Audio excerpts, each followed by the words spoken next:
Belay there, guys, it's Metro, and tonight we're taking a look at the Clair encounter from Pokemon Crystal Kaizo. This one's an interesting one. I feel like this is kind of where the difficulty really gets stretched a bit. You kind of feel like this really is a quintessential encounter of this game. Starting right off with the Kangaskhan, it's got attract, as you see, so I'll show you guys how I take it on. But Charizard's definitely her easiest matchup. Just throw a rock type move at it, and you'll easily crush it. And then I would definitely recommend picking up a Jynx for this encounter, and potentially going forward, you can catch it on the ice path, and you also can get Endeavormill Ice in that path. It is a very, very strong combination there with Jynx against anything that's weak to ice. She has Ice Beam, she's extremely fast, and of course has Psychic too, just in case you need it.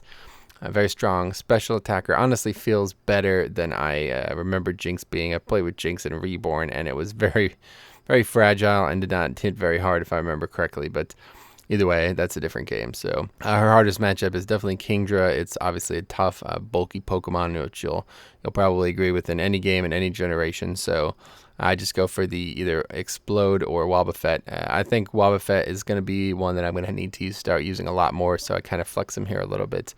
But otherwise, let's take a look at the actual matchups and how some things go wrong and stuff. So you'll see my team here. It's pretty standard. I can do this very easily with 4 Pokemon, but like I said, I try to experiment a little bit here. We of course have Wobbufet on the field, like I said, Tyranitar for the Charizard, Jynx very strong, and then Exeggutor for the single water type. Those are really the only 4 I need. I do have Hitmonlee on the field and Hypno, but I never actually intend to use him. I just trained him up because I had a feeling I was going to need him at some point. So she'll once again always lead off with the Kangaskhan, which I definitely think is her most crafty Pokemon. It's not necessarily her more difficult one, but it is certainly one that you have to be aware of. I wouldn't recommend using Explode Strats or anything like that on this one, because it can use a substitute, and that of course will literally explode in your face. You'll waste your time. So here, as I told you before, I have a male Hitmonlee, Bruce Lee. Anyway, yeah. So high jump kick. Does indeed do the job. It is a crit here, alright, but like I said, I could easily just go up another level or 2, and the damage roll would be way more in my favor to one-shot it. But basically, you have to swerve both the stun from the body slam if it hits you. You have to not get a substitute against you if you don't go first, and you have to make sure that you don't get debilitated by the attract on that one. So that can happen. That's once again testament to this battle. Even the best plans you can make are literally, they're not even 100%, because all that has to happen is a bad roll on a few of these Pokemon. And it will happen, but this one's a complete joke, literally just, I mean, it's really funny. Charizard's weakness is enormous. He's such a good Pokemon, like one of the best, but it's just too insurmountable for her. There's no way Charizard's going to survive a rock move of any nature, so literally, even if you use like a Graveler or something like that, that'd probably be enough to take it out. As you see, I do miss there, so of course there is some RNG involved with Rock Slide. It's a good move, obviously, but it can miss, so yeah, that's that. Charizard, I love Charizard, but sometimes you get hit for 12 times effective moves like that one right there, and you die. Now next up is Feraligatr, and this is one that he's going to use. I like Exeggutor in this matchup, by the way, just because of Giga Drain. I've always liked this playstyle. If you're going to use grass Pokemon, which are historically a little bit weaker than normal, you might as well use Giga Drain, man. You're going to heal up. You're basically a tank. It's pretty cool when you can kind of finish the battle at higher health than any other typing, any other Pokemon without Giga Drain. And of course, you get the Miracle Seed early, so I feel like anytime you can use a grass Pokemon in this game, you might as well do it. You have all the tools you need with Giga Drain and a strong Pokemon like Exeggutor to do the job properly. Now, of course, if he gets the freeze, that's probably a reset. I don't know what I would have done. Well, I cut a few of those out, to be honest. I got frozen twice on 4 attempts. So, yeah, that completely changes everything. I guess the other option is to simply have a backup, but I'm trying to beat this with 4 Pokemon reliably, and that proves how unreliable it is. If you're going to eat an Ice Beam, you better roll the dice, because if you roll poorly, you will be frozen. And that's the strategy. There's no way out of that, man. So, even the best laid plans, Now, unfortunately, I kind of wish that the damage was even a little bit lower there because I would have been able to get even more health, and then I probably would have been able to do this even easier. The original plan was to survive with enough health to come into the Kingdra and explode with Executor, but that does not work on this one here because I've taken half my health and damage, and the Kingdra's Ice Beam will of course finish me from that health. So these last two matchups outside of Kingdra are very, very, very easy with Jynx and very, very, very difficult without. I can't say this enough, guys. This is the carrying Pokemon on my team right now. Jynx is so unbelievably fast and has Ice Beam, which is 4 times effective against both, well, just Dragonite, but then 2 times effective against Nidoking, who is also quite fast. So if you're going to go into that Nidoking, expect to eat a very high damaging Earthquake, unless you are using Jynx and are faster than it. Even at 95, I'm well faster than it. So, there's a couple options there. Just anything faster than the Nidoking, I would say, is pretty mandatory to survive. But as you see here, I'm going to try to do what I say here, but it does not work out in my favor, mostly because he is already low. If I was at full health, I would be able to do this easily, and you'll actually see that in the next attempt here. But yeah, he does a lot of damage with that Ice Beam. Kingdra's a very good Pokemon, definitely a Pokemon that really stands out in Gen 1 and 2.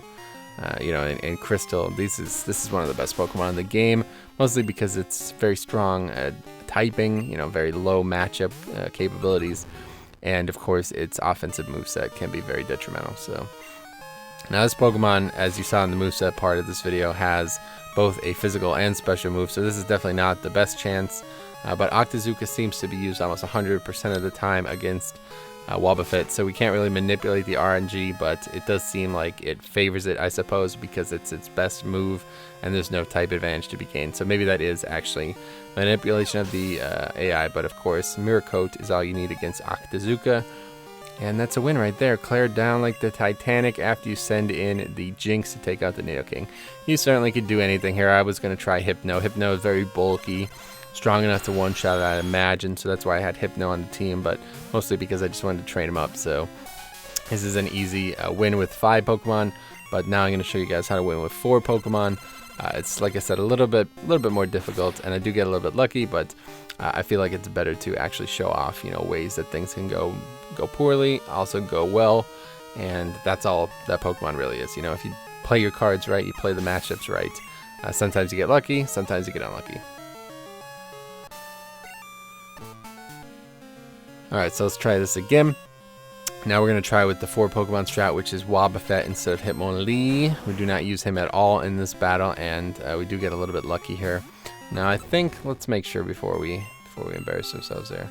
Alright, so Body Slam. So yeah, Body Slam seems to be pretty logical. One of the pulls I got a Substitute. Now that's really unfortunate with Wobbufet because of course you're just wasting a turn and taking a little bit too much damage. Now I have a feeling that if you just did a little bit more damage, I guess a little bit higher level, maybe that would have been enough. But if I could one-shot the Kangaskhan, then this strategy is very, very simple. But I get a lucky crit later on that makes this like a very, very nice condition to win.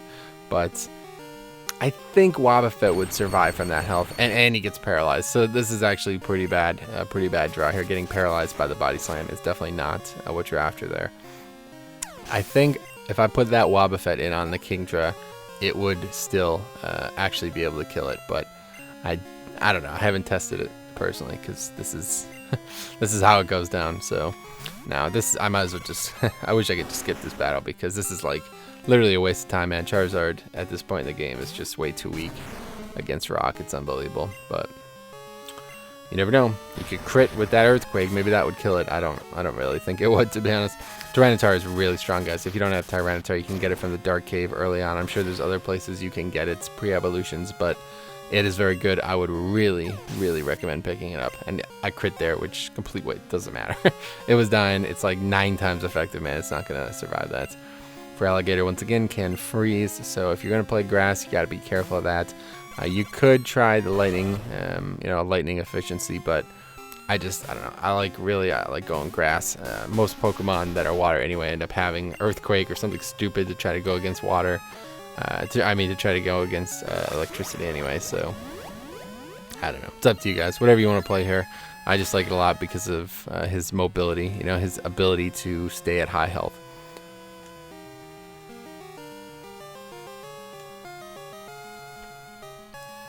and I get the crit there. So that's the lucky crit that I was describing earlier.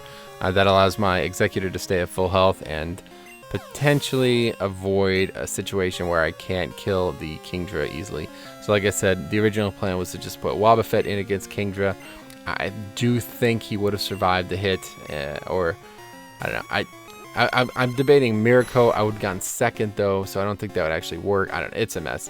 Either way, I think I would still be able to land the kill. Not Miracle, of course. I meant drawing a blank. The thing that when you die, you take it with you. But anyway, yeah, that's not on the table here. So it should have worked. I think it would have been fine. But because I draw the crit against the Feraligatr, also could have just literally one-shot him, which certainly was not off the table, only being 95. If I went to 100, that probably would have done the trick. So maybe you'll find even better luck with that if you do try that strat, the grass route. And then you can send it in and, of course, just one-shot it with Explode. At this point, guys, Explode is going to pretty much one-shot anything that isn't a rock type. So it's kind of a free win, but, of course, it only has 1 PP. Now, that's something I didn't really think about when I started this. I really thought Explode was going to be even carrying me through the entire game. Like, I could have foresaw that. Like, I thought, you know, let's just rock with Explode, couple Explode, couple Wobbufet, something like that. But since you only have 1 PP, and, you know, there's no real, at least not to my knowledge, reliable source of getting PP back, then, yeah, you're kind of in a bind there. Explode strat's probably not going to work. But luckily, Executor's strong enough on his own. Like Gengar, I was playing with Gengar, and he was simply not strong enough on his own to warrant the spot. But that's everything, guys. That's Clair. Like I said, very... it seems reasonable. The difficulty, it seems proper for this game. I feel like this is a really good indication. But from now on, I think things are going to get a bit absurd. Obviously, in the Elite Four, they go over level 100, so we're going to have to deal with that. I think that should be a very nice, fun challenge. I hope to get there soon. I don't have a lot of time to play, but I am very much enjoying this game. So if you guys have any questions about Clair, any questions about anything you've seen in the series thus far, let me know. Otherwise, stay tuned to the next episode, which will probably be Silver, but after that, definitely be Elite Four stuff.